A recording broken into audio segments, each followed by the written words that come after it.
Hello, नमस्कार। कैसे हैं आप लोग? आई थिंक आप लोग एंजॉय कर रहे होंगे क्लास को। और कमेंट करिए कोई भी अगर इम्प्रूवमेंट चाहिए या कोई भी और क्लास पढ़ाना चाहते हैं तो। हम लोग प्रिंसिपल ऑफ मैनेजमेंट पढ़ रहे थे। प्रिंसिपल ऑफ मैनेजमेंट में बहुत सी क्लासेज हम लोग देख चुके थे। एक बहुत ही मोस्ट इम्पॉर्टेंट है ऑर्गेनाइजेशन का स्टाफिंग, किस प्रकार से स्टाफिंग की जाती है। तो स्टाफिंग की प्रोसेस क्या है, रिक्रूटमेंट क्या है, सिलेक्शन क्या है, एटसेट्रा चीज़ों को हम लोग इस क्लास में देखेंगे। और ये यूजीसी के नोट के पॉइंट ऑफ व्यू से या कोई एकेडमिक एग्जाम दे रहे हैं उसके पॉइंट ऑफ व्यू से बहुत ही मोस्ट इंक्रूशियल चैप्टर है, जिसको हम लोग डिस्कस करेंगे। और जो भी इसकी अंदर की चीज़ें होंगी सब कुछ हम लोग देखेंगे। राइट, तो चलते हैं स्टाफिंग पे। What is staffing? देखिए, स्टाफिंग मीन्स इसका यदि वन लाइन में डिस्क्राइब करना हो तो व्हाट इज स्टाफिंग, तो स्टाफिंग के बेसिक से मतलब ये है मैचिंग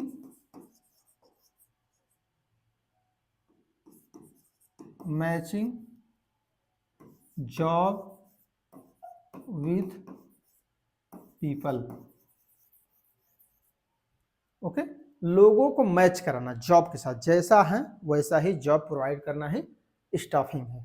अगर ये नहीं समझ में आ रहा है तो ऐसे भी समझ लीजिए, सेलेक्ट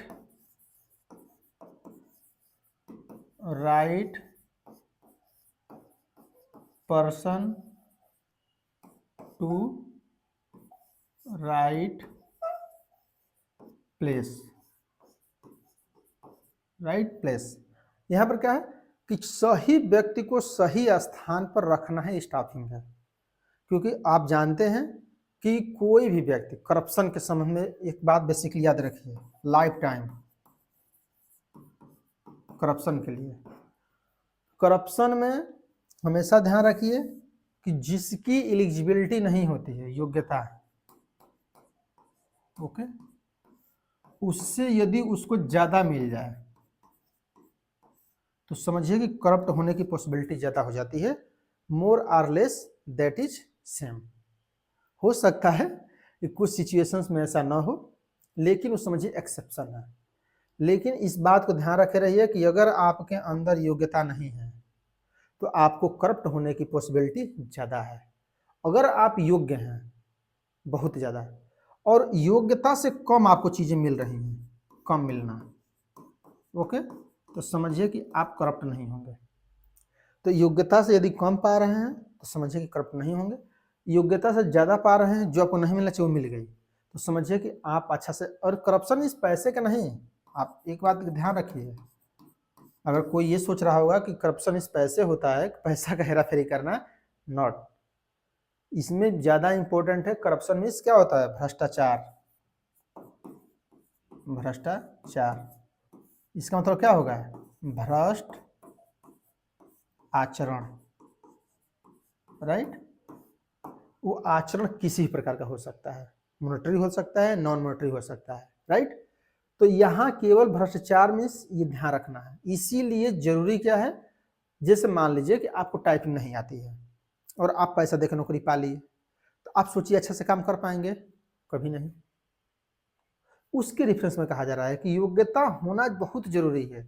यदि योग्यता आपके अंदर नहीं है तो समझिए कि भ्रष्ट होने की, आचरण होने की संभावना गड़बड़ है। जैसे मान लीजिए आप किसी व्यक्ति काम के लिए योग्य नहीं हो, आपको नियुक्ति कर दिया जाए, आप काम कर पाएंगे? इस रिफरेंस टू मैं नहीं कह रहा हूँ कि पैसा लेंगे करेंगे, नो, ये मैं नहीं बोल रहा हूँ कि योग्यता बहुत जरूरी है। नहीं रखेंगे तो आपका आचरण अच्छा नहीं रहेगा, आप अच्छा काम नहीं करेंगे, अच्छा गुडविल नहीं बनाएंगे, अच्छा सर्विस नहीं दे पाएंगे। इसलिए मैं बोल रहा हूँ, तो रेफरेंस को थोड़ा सा ब्रॉड लेवल पर समझिए। राइट, केवल पैसे से नहीं समझना है। तो यहाँ तक स्टाफिंग आई थिंक समझ गए होंगे। तो इसीलिए ज़्यादा जरूरी होता है कि करप्शन को कम करने के लिए जरूरी है कि स्टाफिंग ज़्यादा अच्छा हो, नियुक्ति, ओके, नियुक्ति अच्छी हो, ट्रांसपेरेंट हो। आप आज देख रहे हैं पारदर्शिता नहीं है नियुक्ति में, इसीलिए ज़्यादा करप्शन बढ़ रहा है। जब आप सोर्स से पैसा नौकरी लगाएंगे, जब पैसे से नौकरी लगाएंगे तो आप काम करेगा कोई? आपको लग रहा है कहीं से? कहीं नहीं। प्राइवेट में आप देखिए, प्राइवेट कोई भी कंपनी हो, किसी का सोर्स जल्दी चलता है? नहीं चलता। जो योग्य होंगे तो ठीक, नहीं तो महीने 4 महीने बाद बाहर कर दिए जाएंगे। देखिए वहाँ पर करप्शन ज़्यादा है? नहीं है। लेकिन जहाँ पे ज़्यादा सोर्स चलेगा वहाँ काम नहीं होगा और सोर्स ज़्यादा चलेगा। क्यों? क्योंकि आप बताइए, हम अगर किसी सोर्स जाएंगे तो हमको कुछ कह पाएगा काम कराने के लिए? नहीं कह पाएगा। इसीलिए ज़्यादा करप्शन हो जाता है। तो इसलिए ये सब चीज़ें ज़्यादा जरूरी होती हैं, राइट। तो आई थिंक स्टाफिंग फंक्शन समझ गए होंगे कि स्टाफिंग में क्या होता है कि सही व्यक्ति को सही स्थान पर प्लेस करने की प्रक्रिया ही स्टाफिंग है, राइट। चलते हैं नेक्स्ट, देखते हैं इसकी प्रोसेस, स्टाफिंग प्रोसेस क्या है। तो यहाँ पर क्या है, स्टाफिंग प्रोसेस कि कोई भी नियुक्ति है उसकी प्रक्रिया कैसे प्रारंभ होती है, फर्स्ट ऑफ ऑल ये देखते हैं। उसके बाद चीज़ों को देखें, ट्रेनिंग कैसे होगा, रिक्रूटमेंट कैसे होगा, ये सब चीज़ें आगे की बात है। Man power planning, man power planning means कि आपको कितने लोगों की आवश्यकता है, कितने लोगों की आवश्यकता है, ओके, आवश्यकता। नेक्स्ट क्या है, रिक्रूटमेंट। रिक्रूटमेंट क्या करेंगे, प्रोसेस करेंगे। रिक्रूटमेंट मीन्स आगे हम बात करेंगे invite only application, invite only application, okay. अभी आगे बात करेंगे। तो रिक्रूटमेंट में क्या करते हैं हम लोग, इनवाइट करते हैं कि ज़्यादा से ज़्यादा लोग आएँ, एप्लीकेशन दें, ज़्यादा से ज़्यादा लोग आएँ जॉब के लिए, करने के लिए, ताकि उनको सिलेक्शन किया जा सके। तो नेक्स्ट क्या होगा, सिलेक्शन। रिक्रूटमेंट उससे पहले की प्रक्रिया है, केवल लोगों को बुलाना, ज़्यादा से ज़्यादा लोगों को बुलाने की प्रक्रिया को रिक्रूटमेंट कहा जाता है। और सिलेक्शन, जो लोग आ गए हैं उसमें से छांटने की प्रक्रिया को सिलेक्शन कहा जाता है। कौन हमारे काम लायक नहीं है या कौन हमारे काम लायक है, इस प्रक्रिया को प्रारंभ करने की प्रक्रिया ही सिलेक्शन है, राइट। नेक्स्ट है इंडक्शन एंड ओरिएंटेशन। देखिए इंडक्शन क्या होता है, शॉर्ट टर्म के लिए होता है। फर्स्ट ऑफ ऑल जब कंपनी में आप जाते हैं तो इंडक्शन किया जाता है, आपका इंट्रोड्यूस किया जाता है कि आप ये हैं, ये हैं, ये हैं, आप ये काम करेंगे, आप ऐसे करेंगे, राइट। ओरिएंटेशन मीन्स कंपनी की अब लॉन्ग टर्म की प्रक्रिया है, ये लॉन्ग टर्म है और ये कंपनी की पॉलिसी क्या है, कंपनी में कैसे काम करना है, ये सब चीज़ें बताई जाती हैं, दैट इज ओरिएंटेशन। तो फर्स्ट ऑफ ऑल आपको कितने लोग की आवश्यकता है ये देखेंगे, जितने लोग की आवश्यकता होगी उसके आधार पर आप देखेंगे कि उनकी एलिजिबिलिटी क्या चाहिए, एजुकेशन क्या चाहिए, स्किल क्या चाहिए, ये सब देखेंगे। उसके आधार पर रिक्रूट करेंगे, बोलेंगे कि आप लोग इतना फॉर्म फिलअप करिए, ये एलिजिबिलिटी है, रिक्रूटमेंट। सिलेक्शन, जो लोग फॉर्म फिलअप करेंगे उसमें से सिलेक्ट करेंगे। नेक्स्ट है, जब सिलेक्ट हो जाएंगे तो उसको इंडक्शन ओरिएंटेशन, कंपनी के बारे में बताएंगे, जॉब के बारे में बताएंगे, आपके सीनियर के बारे में बताएंगे, आपके जूनियर के बारे में बताएंगे, क्या आपका काम है ये भी बताएंगे। That is induction and orientation, right. Next है ट्रेनिंग एंड डेवलपमेंट। देखिए ट्रेनिंग क्या है, एक तरह से आगे हम लोग पूरा चैप्टर ही एक क्लास देखेंगे इसमें ट्रेनिंग एंड डेवलपमेंट पे, बट ये प्रोसेस में आया तो मैं बता दे रहा हूँ। ट्रेनिंग मीन्स प्रेजेंट जॉब को परफॉर्म करने के लिए दिया जाता है, प्रेजेंट जॉब परफॉर्म, और ये क्या है, स्किल है, राइट। हाथ का, पैर का, ये स्किल है कि आप इसको करिए, ऐसे करिए। डेवलपमेंट क्या है, मेंटली है, मानसिक, मेंटल, राइट। और ये फ्यूचर के लिए होगा, डेवलपमेंट होता है फ्यूचर के लिए, प्रेजेंट के लिए नहीं होगा। प्रेजेंट के लिए ट्रेनिंग दी जाती है, आप ये काम करिए, इसका ट्रेनिंग ले लीजिए, राइट। तो ये ट्रेनिंग डेवलपमेंट, और जो चीज़ें बची होंगी नहीं समझ में आ रहा होगा तो उसके आगे अगला क्लास इसी पर बनाया जाएगा। तो ट्रेनिंग डेवलपमेंट, कितने प्रकार ट्रेनिंग होती है, कितने प्रकार डेवलपमेंट होते हैं, ये सब चीज़ें देखी जाएंगी। परफॉर्मेंस अप्रेजल मीन्स अब क्या होगा कि ट्रेनिंग डेवलपमेंट कर दिए, आप वर्क परफॉर्म करिए, वर्क परफॉर्म करेंगे तो अब आपका मूल्यांकन किया जाएगा, आपका जो कार्य दिया गया था वो, जिससे प्रोविजनरी पीरियड होता है, ओके। तो प्रोविजनरी पीरियड में क्या देखा था कि आपका जो काम दिया गया है वो काम आप उसके अनुसार कर रहे हैं कि नहीं कर रहे हैं, आप ह्यूमन रिलेशन रखे हैं कि नहीं रख रहे हैं, हार्मनी रिलेशन है कि नहीं है, आपकी जिस क्वालिटी पर आपको रखा गया था वैसा कर रहे हैं कि नहीं है, ये सब चीज़ें देखी जाती हैं। यदि नहीं रखी जा रही हैं, कुछ प्रॉब्लम है तो आपका ट्रांसफ़र किया जाएगा, ट्रांसफ़र किया जा सकता है, ये भी स्टाफिंग का प्रोसेस है। और यदि ट्रांसफ़र करने के बाद भी आप गलत काम कर रहे हैं, चाहे कुछ आप नहीं कर पा रहे हैं, तो आपको सेपरेशन अलग कर दिया जाएगा, इसको फायर कर दिया जाएगा, हटा दिया जाएगा, राइट, हटा दिया जाएगा। तो ये पूरी स्टाफिंग की प्रोसेस होती है, राइट। तो आई थिंक चीज़ें समझ में आ गई कि स्टाफिंग कैसे की जाती है। देखिए नेक्स्ट है रिक्रूटमेंट एंड सिलेक्शन। देखिए रिक्रूटमेंट और सिलेक्शन की पहले बात मैं किया भी था, थोड़ा सोचा कि इसको थोड़ा सा और डीपली बता दिया जाए, क्योंकि ये हम लोगों के जीवन से जुड़ा हुआ है, लोगों को जानना चाहिए, इसलिए। देखिए रिक्रूटमेंट, फर्स्ट ऑफ ऑल समझिए, दिस इज ए पॉजिटिव प्रक्रिया है,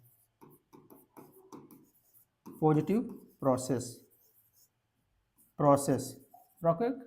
एंड सिलेक्शन इज नेगेटिव, क्योंकि ये कई बार यूजीसी में पूछा गया है, इसलिए बता रहा हूँ। पॉजिटिव प्रोसेस क्यों है? क्योंकि केवल यहाँ पर एप्लीकेशन इनवाइट किए जाते हैं, एप्लीकेशन इनवाइट करने की प्रक्रिया ही रिक्रूटमेंट है। और यहाँ पर क्या किया जाता है? एप्लीकेशन को हटाया जाता है, मीन्स स्क्रीनिंग की जाती है, स्क्रीनिंग की जाती है, हटाई जाती है, कौन हमारे लायक है उसको। तो नेगेटिव प्रोसेस हो गया, क्योंकि इसमें हटा रहे हैं, नेगेटिव सोच रखे हैं, कौन गलत है, कौन हटाइए, इसको हटाइए, इसको हटाइए, इसको हटाइए, that is a positive process. Next में क्या है? जैसे ये फर्स्ट मान लीजिए हो गया। सेकेंड में मैचिंग जॉब। देखिए इसमें मैचिंग जॉब नहीं किया जाता है, केवल क्या देखता है, स्किल के अनुसार कौन फॉर्म भरेगा ये देखा जाता है, फॉर्म भरने की प्रक्रिया को देखी जाती है। लेकिन यहाँ मैच करा जाता है, जो पोस्ट निकली है क्या उसी को उसके लिए नियुक्त किया जाएगा। जैसे कंप्यूटर के पोस्ट निकले तो कंप्यूटर से जॉब से मैच कराएंगे, यदि अकाउंटेंट के निकला था अकाउंटेंट से कराएंगे, मैनेजर का निकला था मैनेजर से कराएंगे, ये यहाँ पर देखा जाता है सिलेक्शन में। थर्ड में जो भी यहाँ पे किस व्यक्ति को रखा जाए न रखा जाए, ये यहाँ पर डिसाइड नहीं होता है, ये यहाँ पर डिसाइड होता है किसको रखना है किसको नहीं रखना है, राइट। एलिजिबिलिटी योग्यता है, ओके। एलिजिबिलिटी जो होती है यहाँ पर चेक केवल होती है, लेकिन ब्रॉड लेवल पर चेक कहाँ पर होगी? यहाँ पे होगी। आपकी जो एलिजिबिलिटी है सिलेक्शन में, उस एलिजिबिलिटी को पूरा करते हैं कि नहीं जो जॉब है वो। तो ये कुछ चीज़ें डिफरेंस है जिसके आधार पर रिक्रूटमेंट और सिलेक्शन में हम लोग डिफरेंस करते हैं। तो कंक्लूजन में we are conclude that what is recruitment and selection. तो वन लाइन में बस याद रखिएगा, recruitment is a process of inviting application and selection is the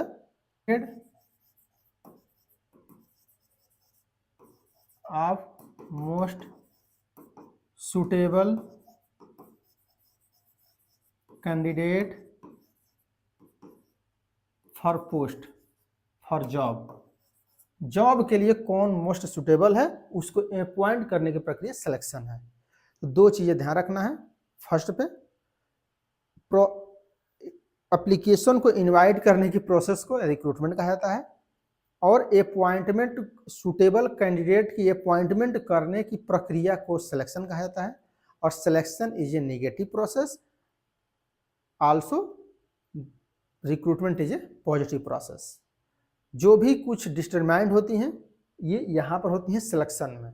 recruitment में केवल एप्लीकेशन इनवाइट किया जाता है, वो सही हो गलत हो डजेंट इम्पोर्टेंट, वो एलिजिबिलिटी है एलिजिबिलिटी नहीं है, क्या नहीं है, इससे कोई मतलब नहीं है। आप आइए, एलिजिबिलिटी देखना काम है सिलेक्शन का। और मैं बताया कि सिलेक्शन इतनी जरूरी है क्योंकि अगर एक व्यक्ति को नियुक्ति गलत तरीके से कर दिए तो आपको जीवन भर भोगना है, जीवन भर उसको झेलना है, एक कई पीढ़ियां खराब हो जाएंगी। जिससे यूनिवर्सिटी में होती हैं, अगर एक यूनिवर्सिटी में अगर 2 लोग की भी नियुक्ति कम एलिजिबल व्यक्ति को कर दिए तो समझिए वो कितनी पीढ़ी को खराब करता है, बहुत पीढ़ियों को। और बहुत कुछ जगह पर आपको दिख भी रहा होगा, यूनिवर्सिटी में बहुत सी ऐसी चीज़ें हो रही हैं जो कि नहीं होनी चाहिए, और उसके कारण क्या हो रहा है कि बहुत एजुकेशन सिस्टम डिस्टर्ब चल रहा है। क्यों? क्योंकि मैं पहले ही बता चुका हूँ, अगर एलिजिबल पर्सन को आप एलिजिबिलिटी नहीं देंगे उसके अनुसार तो प्रॉब्लम ज़्यादा होनी है। इसलिए जो चाहता है उससे ज़्यादा उसको मत दीजिए, जीवन में ध्यान रखिए। किसी अपने बच्चों को भी दे रहे हैं तो जो चीज़ें वो डिजर्व करता है उससे कम देने की कोशिश करिए, अगर जो डिजर्व करता है उससे ज़्यादा देने की कोशिश करेंगे तो खराब हो सकता है लड़का या लड़की कोई भी हो। इसलिए जितना मांग रही हो, जितना उसकी योग्यता है उससे कम दीजिए। ये lifetime as a parents as a बच्चे सब कुछ ध्यान रखना चाहिए। ओके, तो यहाँ तक क्लास को समाप्त करते हैं। आई थिंक क्लास आपको पसंद आया होगा, यहाँ तक रहते हैं। Thank you for watching.